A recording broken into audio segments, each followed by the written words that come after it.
৳৫ ৮টি পেন্সিল কিনে ৳২ কয়টি পেন্সিল বিক্রি করলে 60% লাভ হবে? এখানে ৳৫ ৮টা পেন্সিল বিক্রি করে, তাহলে এবার বলছে ৳২ কয়টি পেন্সিল বিক্রি করলে 60% লাভ হবে। 60% লাভে তাহলে আমার বিক্রয় মূল্য কত? না 60% লাভে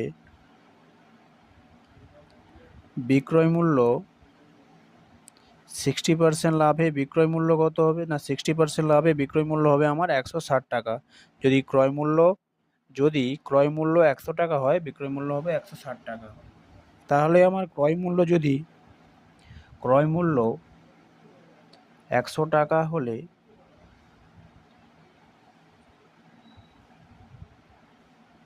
বিক্রয় মূল্য কত হবে?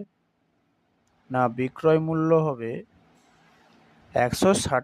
60% লাভে বলছে যেহেতু, তাহলে এবার ক্রয় মূল্য যদি আমার ৳১ হয়, তাহলে বিক্রয় মূল্য হবে ১৬০/১০০ টাকা।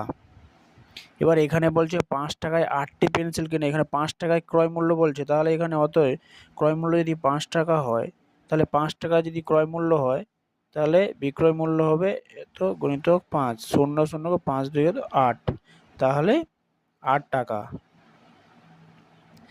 ৳৫ দিয়ে যদি ৮টা পেন্সিল কিনে, তাহলে ৳৮ দিয়ে বিক্রি করবে ৮টা পেন্সিল।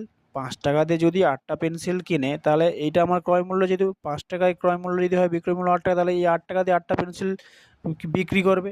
তাহলে অতএব ৳৮ বিক্রয় করে ৮টি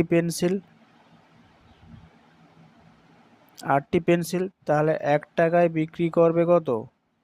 একটা পেন্সিল। তাহলে এখানে যেহেতু আমাদের বলে দিচ্ছে যে ৳২ কয়টি পেন্সিল বিক্রি করবে, না ৳২ বিক্রি করবে ৮/৮ × 2, এই ৮ এর কাটলে তাহলে 2টা পেন্সিল।